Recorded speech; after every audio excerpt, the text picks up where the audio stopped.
अस्सलाम वालेकुम वरहमतुल्लाह। उम्मीद है आप तमाम लोग खैरियत से होंगे।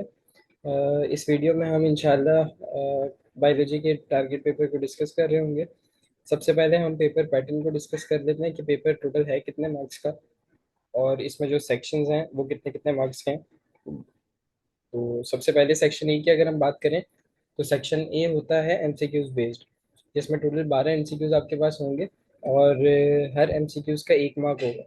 तो 12 एमसीक्यूज ठीक करेंगे तो 12 नंबर आपके सेक्शन ए से पक्के हो जाएंगे।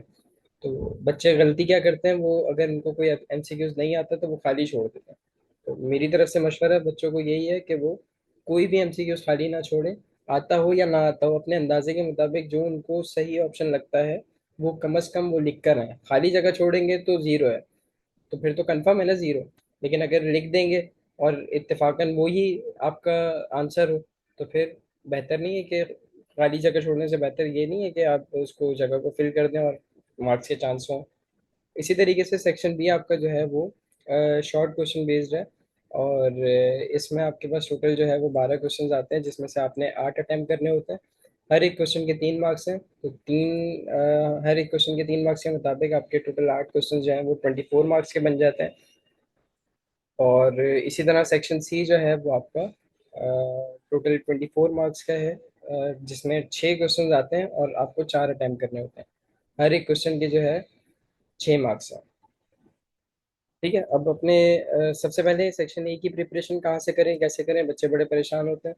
तो सेक्शन ए के लिए आपके बुक में हर चैप्टर के आखिर में जितने भी एमसीक्यूज हैं, सबसे पहले तो उसको प्रिपेयर कर लें।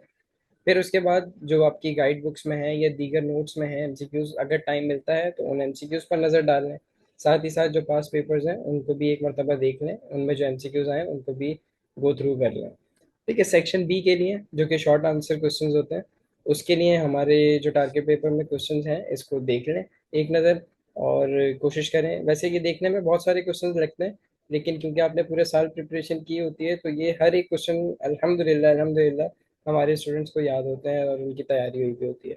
तो जब आप इन क्वेश्चंस को देखेंगे तो आप बोलेंगे अच्छा मुझे ये क्वेश्चन भी आता है, ये क्वेश्चन भी आता है। तो इसी तरह जितने भी यहाँ पे जैसे सेक्शन बी में 32 क्वेश्चन मैंशन है, तो आप जब इसको गो थ्रू कर रहे होंगे ना तो आपको अंदाजा होगा कि अच्छा 32 के 32 क्वेश्चन आपको आते हैं।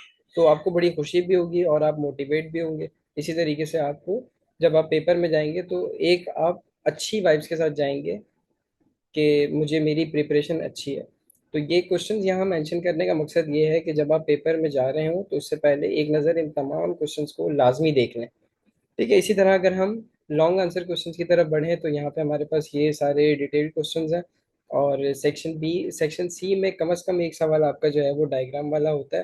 तो लाजमी डायग्राम वाले क्वेश्चंस की प्रिपरेशन करें। सेक्शन बी में भी आ जाते हैं डायग्राम वाले क्वेश्चंस, तो सेक्शन सी के लिए और बी के लिए दोनों के लिए डायग्राम वाले क्वेश्चंस जो हैं वो एटलीस्ट आप लोग प्रिपेयर करके जाएं।